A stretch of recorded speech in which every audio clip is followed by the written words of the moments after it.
Chapter 2. The Prosecutor, the Spa, and the Fatal Deal. The iron grip, as a governing principle, relies on two pillars: decentralized corporate efficiency and a compromised state immunity. Chapter 1 established the first pillar, the founding of the Commission, and Chapter 2 reveals the second, the moment of formal, strategic partnership between the criminal underworld and the government. This catastrophic alliance was preceded by a dramatic, yet fundamentally limited, attempt to audit the system. The Accountant's Vengeance, Dewey's Audit. The system Luciano built was designed to be immune to traditional policing focused on localized crimes like bootlegging and murder.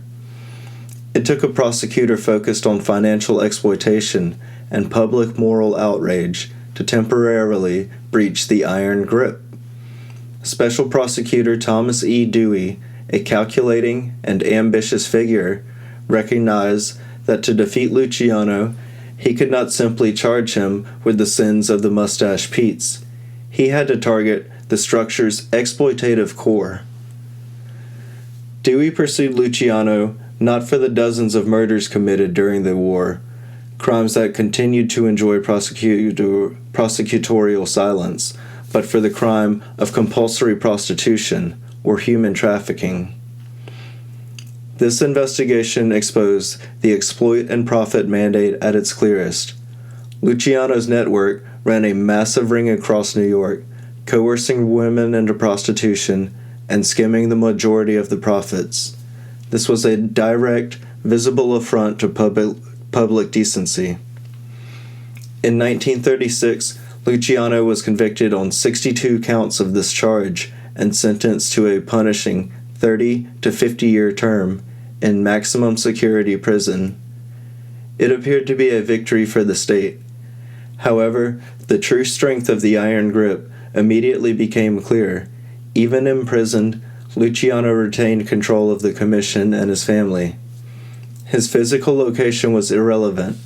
The bureaucratic structure he designed was self-sustaining. His confinement merely served to relocate the nerve center of the criminal state, not dismantle it. The nation's neutral ground, Hot Springs, Arkansas.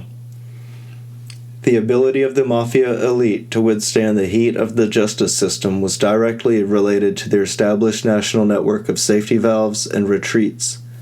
Of these, Hot Springs, Arkansas served as the most crucial nexus for the Iron Grip's leadership.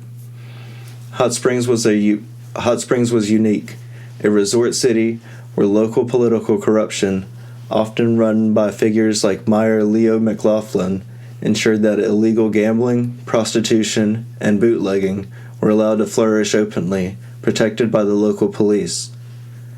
For the leaders of the Commission, including Al Capone, Frank Costello, and Oni Madden, Hot Springs was neutral, untouchable ground. It was a place where rival bosses from New York, Chicago, and Kansas City could openly fraternize, relax in the thermal baths, and conduct national syndicate business without fear of interference from federal agents or local rivals. This arrangement demonstrated the syndicate's financial reach and its capacity to buy entire local governments. Ironically, it was in this very sanctuary that Luciano's luck finally ran out. While enjoying the baths and gambling at the height of his power in 1936, a New York officer recognized him. His subsequent arrest and extradition underscored a key principle. The iron grip could control local politics, but it could not fully shield its most visible symbol from determined outside law enforcement. However, this failure of personal security was quickly overshadowed by the state's ultimate compromise. The birth of the hybrid, Operation Underworld. The Second World War provided the crisis necessary to merge the totalitarian state methodology with the classic Mafia structure. The event that catalyzed this merger was the near-total destruction of the French luxury liner SS Normandy in New York Harbor in February 1942, when it was being converted into a troop transport.